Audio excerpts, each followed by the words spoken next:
శ్రీ గురుభ్యో నమ.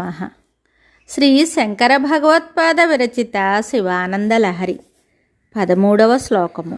తన అంతఃకరణాన్ని ఈశ్వర పాదపద్మములందు లగ్నము చేయలేక అసారమైన సంసారంలో పడి కొట్టుమిట్టాడుతున్న తనకు జ్ఞానమునిచ్చి రక్షించడం దీనజన పాలకుడైన పరమేశ్వరుని భారమై ఉన్నదని శంకరులు ఈ శ్లోకంలో ఈశ్వరునకు విన్నవించారు. అసారే సంసారే నిజ భజన దూరే జడధియ భ్రమంతం మామంధం పరమ కృపయా పాతుముచితం మదన్యః కో దీనస్తవ కృపణ రక్షాతి నిపుణః త్వదన్యః కో వా మే త్రిజగతి శరణ్యః పశుపతే.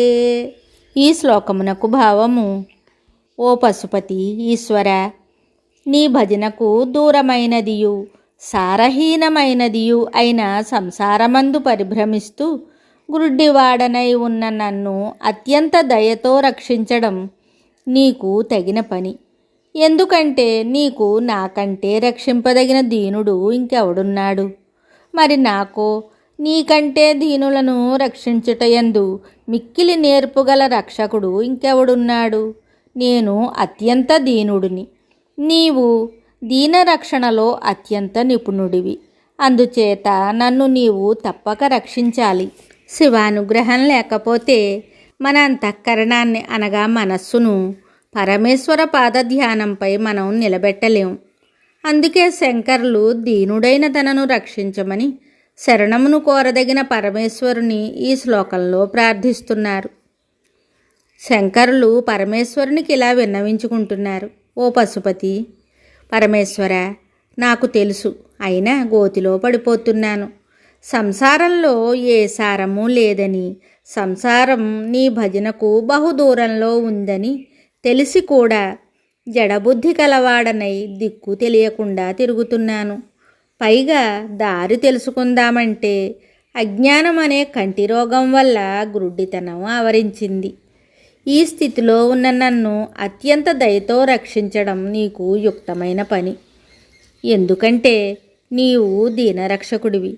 ఈ సృష్టిలో నాకంటే దీనుడు నీకు మరెవ్వరూ దొరకరు.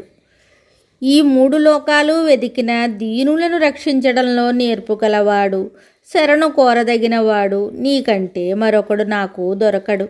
నేను దీనుడను, నీవు దీనరక్షకుడివి. కాబట్టి నన్ను రక్షించడం నీ ధర్మం అని శంకరులు ఈశ్వరునికి విన్నవించారు.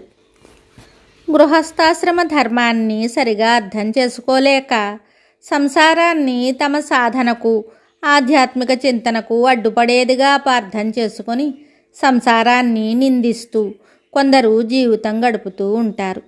మరికొందరు శాశ్వతానందాన్ని ఇచ్చే సుఖం సాంసారిక సుఖాల ద్వారా లభించదని తెలుసుకుని సంసారాన్ని నిస్సారంగా భావిస్తారు. అప్పుడు భగవంతుని ఆరాధనకు ఆధ్యాత్మిక చింతనకు దూరం చేసిన సంసార సుఖంలో పడి అంతవరకు తాము గ్రుడ్డివారుగా బ్రతుకుతున్నామనే భావన కలుగుతుంది. ఆ దీనస్థితి నుండి తమను ఉద్ధరించడానికి తగిన రక్షకుడు ఎవరా అనే తపనతో ఆలోచిస్తే దీనజన రక్షణలో గొప్ప నేర్పరి, శరణు కోరదగినవాడు అయిన పరమేశ్వరుడు గుర్తుకు వస్తాడు. దీనులను రక్షించే స్వభావం ఒక్క పరమేశ్వరుడికే ఉంటుంది. ఆయన రక్షణ పొందడానికి దీనత్వమే అర్హత, మిగిలినవి కావు. అందువల్లనే శంకరులు తాను అత్యంత దీనుడనని, ఈశ్వరుడు దీనజన బాంధవుడని తెలిపి దీనుడైన తన్ను రక్షింపుమని కోరుతున్నారు. ముల్లోకాలలోనూ ముక్కంటిని మించిన ముక్తిప్రదాత దీనజన రక్షకుడు మరొకడు లేడని శంకరులు ఈ శ్లోకంలో నొక్కి వక్కాణించారు. ముల్లోకాలలో తన వంటి దీనుడు లేడు, ఈశ్వరుని వంటి దీనరక్షకుడు లేడు. కాబట్టి ఈశ్వరుడు దయతో తన్ను రక్షించాలి. అదీగాక తన వంటి దీనుడిని రక్షించడమే ఘనత. చికిత్సకు లొంగని రోగాన్నుండి రోగిని రక్షిస్తేనే వైద్యుని ఘనత వెల్లడి అవుతుంది. ప్రాణాలపై ఆశ వదులుకున్న రోగిని రక్షించడం వైద్యుడి ఘనత. అలాగే మిక్కిలి పాపాత్ముడై పతితుడైపోయిన తనను దేవుడు తప్ప మరెవ్వరూ దిక్కులేదని నమ్మి ఆర్తితో దీనతతో దైవాన్ని ఎవడు భక్తితో సేవిస్తాడో అటువంటి వాడిని భక్తి లోక పవిత్రునిగా చేస్తుంది. అది భక్తి యొక్క గొప్పతనం. అజామిళుడు మొదలైన పరమకిరాతులు సైతం లోకపావనులు కావటం జగత్ప్రసిద్ధం కదా.